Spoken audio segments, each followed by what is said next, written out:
Good morning sa inyong lahat mga kaasi at mapagpalang umaga sa inyong lahat at maaliwalas ngayon ang panahon at medyo umiinit na ng panahon. Lumitaw na si Haring Araw. Okay, ngayon ang ating iba-vlog ay yung mga sinalanta ng bagyo, yung mga palayan na pinadapa. Yan mga kaasi. At sabay sisingil kami ng harana. Yan. Puntahan namin kung mayroon kaming masingil dahil alam nyo naman, gawat ngayon. Walang mga kapira-pirang mga tao. Yan.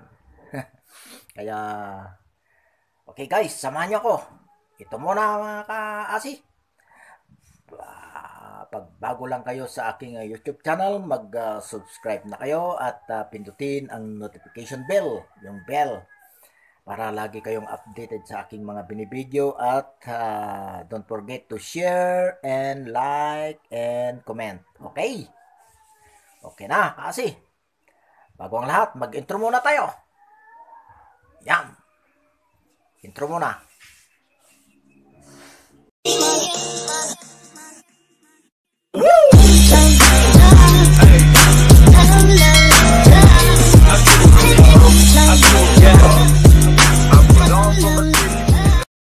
Pagkatapos nating mag-intro, natapos ng ating pag-intro, ay lalabas muna tayo mga kasi at tignan natin ang panahon.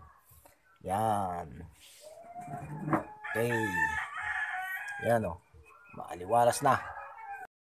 Mga kasi o. Yan. Okay. Pupunta na kami mga guys sa aming pupuntahan. At tuloy mag-video ako ng mga pinadapang mga palay sa bukid. Okay? Okay, alright. May report ito sa DA upang magkaroon naman sila ng ayuda para sa kanilang mga palayan na dumapa at medyo nahampas-hampas ito. Pinatayo pa nga yung mga iba oh. Pero wala na, hindi na pinatayo. At doon sa may tubig. Yan, tingnan natin. Yan oh, pinadapa. Yan. Kaya mahirap pag bumagyo at lalo na't pag yung palay mo malalaki na at mayroon na siyang mga butil. Yan. Yun, medyo maganda naman yung mga ibang palayan. Yun yung bundok ng Quiapo dun sa may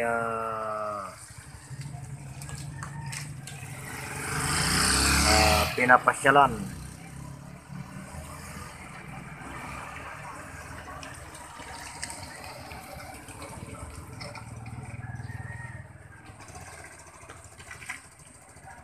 Yun, bundok ng Quiapo yun. Okay, kung nakikita nyo, doon yung kung makikita, yun ang bundok ng Baloy.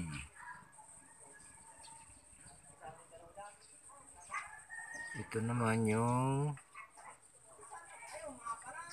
sa Quiapo, yung pasyalan na sinasabing Switzerland, Sweden pa yun. Ayan o. Ayan. Pero magaganda naman yung mga palay na iba oh. Hindi siya matitibay. Ito yung daan papuntang Bulak. Yan yung mga bundok yan, Santo Domingo yata yan. Yan, marami nang na reefer na.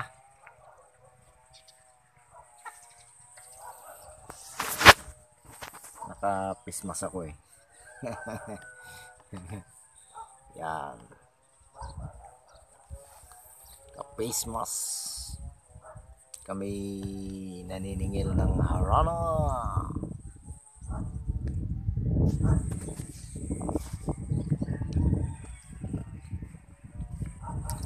Yun yung sinasabi kong bundok sa Quiapo. Hindi yata nakikita. Ayun, mga hindi maisum. Pero maganda naman makikita yan. Kaya lang makuan siya. Yun, bundok na yun. Quiapo. Sa sobrang layo.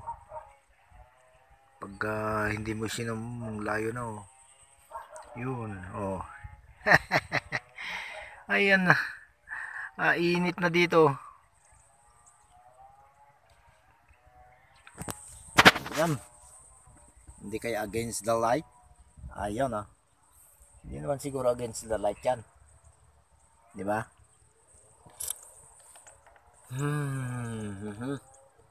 Yan, dito tayo para tignan ninyo yung mga bukid na may mga palayan na hindi naman dinapa ng bagyo yung mga iba. Dahil sa sobrang tigas siguro yan. Ibang variety ito.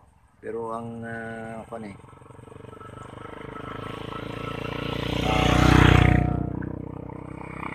malalaki ang kanyang mga bunga i-zoom natin. Yan. Wala siyang nasingil. Maraming hindi naningil yan. Yung sinisis yan. Lalakad siya.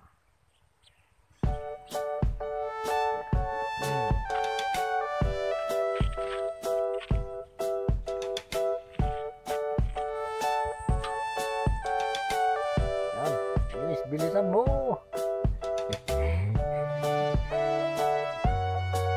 Nahihilo pa yata. Ayan mo. Anong sabi nila?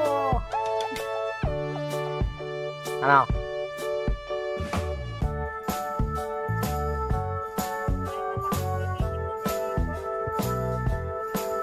Ay, nagkimitingan ka? Di plaza? Siguro nagiging ko tatay. Ayan guys, kami mag-prito ng isda. Ayan. At napatapos lang namin maningil dahil walang nasingil. Kaya yung mga palayan na lang ang ating binudyo. Ayan. Wala kami nasingil kanina. Ay ito. Tayo'y mag-prito ng isda. Pagkain ng pusa. Yan.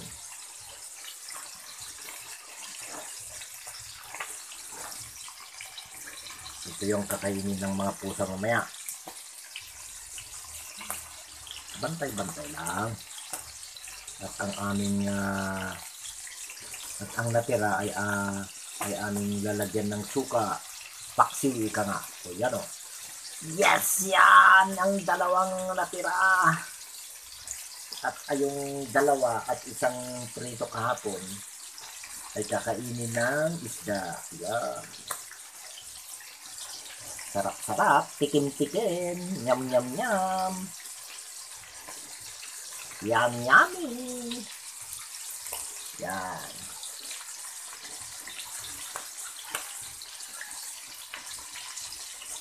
Ito natin yung isa.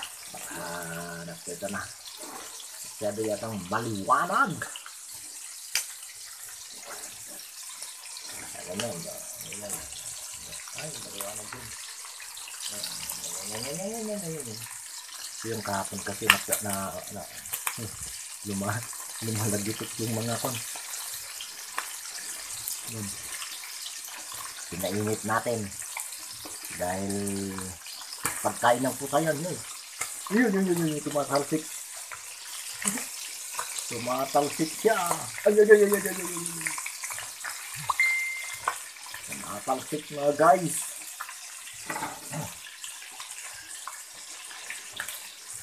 At mayroon na akong isukan mamaya. Gumawa na ako ng sasabawan. Kukuha ko mamaya ng yung kwando no, yung talbos ng kamote. Yan. Kukuha tayo mamaya ng talbos ng kamote. At hindi natin naipagpaalam doon sa may-ari dahil nandun siya. Baka nasasabihin niya, ay, inispiran yan. O, yan. Wala tayong magagawa pag yan ang sinabi. Yan o. Yan. Huwag kang tumalsik.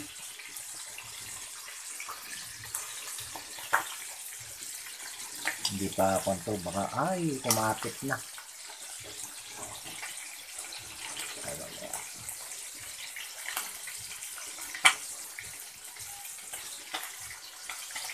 Ito kasi dati nang nakonto. Yan sa gilid. Ay, kumapit na. Pero pag ganyan, huwag mo munang galaw-galawin. Baka madurog siya.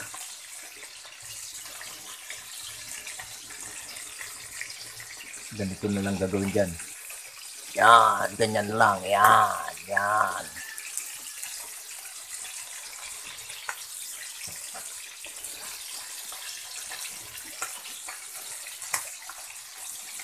Yan, diba?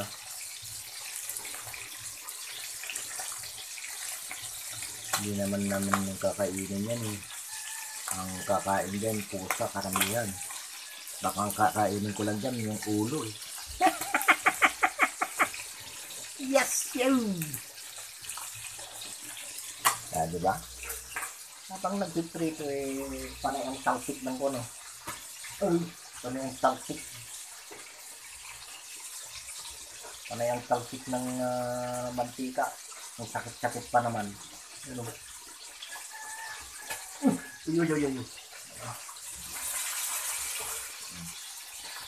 Ang talsik ng mantika eh. Sakit-sakit.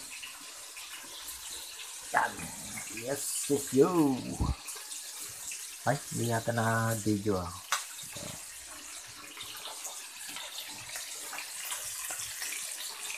Ay. Nagulat pa ako. Bakit kayo tumatalsik? Bakit kayo yung mantika ay tumatalsik? Anong dahilan? Piniprito lang naman. Bakit kaya namumutok-putok? Siguro may lubo dyan ah. Diba? Ayan. Yan, pagkain ng pusa to, ilalagay na natin dito dahil makon na siya. Yan, ilalagay na natin dito. Ayan.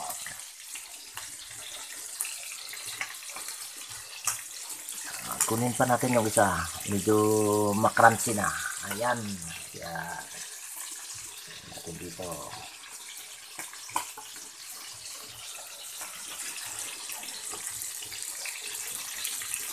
Yung ulong kuwan natin dahil kakainin din ng pusa yan eh. Pero mayroon din kami kakainin dyan. Kaunti lang naman.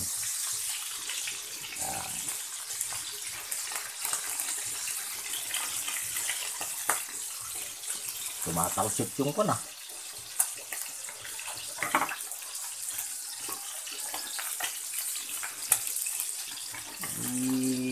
Ganun ko sana oh. Pag nakon na, ayan. Yan, ganda na yan.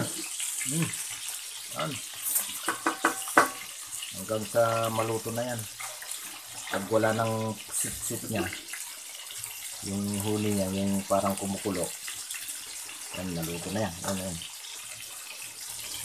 Alisin ko na to dahil pati yung buto-buto niya, yung tinik niya, naluto na yata.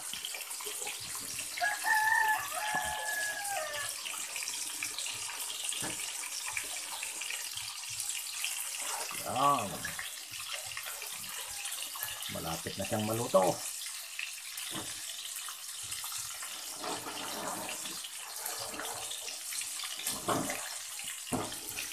Yan, oh. Wow, baliktad na. Okay. Binaliktad ko na. Diba? Yan. Yung isa. Kumapit. Ay, kumapit nga. Huwag mong pilitin, baka madurog. Yan. Oh, baliktad natin. Binaliktad na. Sabi nga pag kumakain ka, yung isang tatay at anak, dumating yung nagprito nga yung isang tatay, dumating yung kumpare niya, yung piniritong yun ay isa na lang. Dumating yung kumpare niya, nakita ng anak, na niyaya yung kumpare niya pare, inom tayo, sabi niya. Tapos o sige, anong pulutan natin dyan, pare? Halimbawa, ako yung bisita, no? Pare, anong pulutan dyan? Mayroon naman akong dito, pare. Mayroon naman akong piniritong tilapia. Pero yung anak, nakakuha. Ano naman si tatay? Ano naman si tatay? Yung ulam namin. Pero sa kanya lang, sa loob-loob niya. Yung ulam namin, pupulutanin na. Pumunta sa kwarto nila, yung anak. At yung dalawa, kumpare. Nandun sila sa sala. Nung habang nagiinuman, panay naman ang pulutan yung kumpare. Siya, pare, sabi yung isa. Sabi naman ng isa, sige pare, ako'y lasing na pare Masarap tong pulutan ninyo Hanggang sa naubos yung yung pulutan nila dun sa ibabaw lang dun sa kabila hindi pa naubos yung ibiniliktad niya, sabi ng anak, ayan, binaliktad niya, wala na kaming ulam, sabi nun. Kaya yun ang mangyayari dito. Binaliktad na. Yan. Uy, kumapit pa itong isa. Uy, kumapit pa, wala pa, hindi pa naluto yung ganun. Yan. Pagkatapos kong magprito, isasalang ko yung ipapaksiw ko. Tapos, kukuha ko ng talbos ng kamote. Ayan ang maganda. Yes! Cut mo na. Okay. At tapos na siyang naprito. Alisin ko na. Yan. At isasalang ko naman yung isa.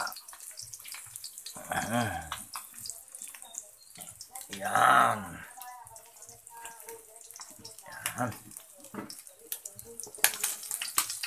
Yan.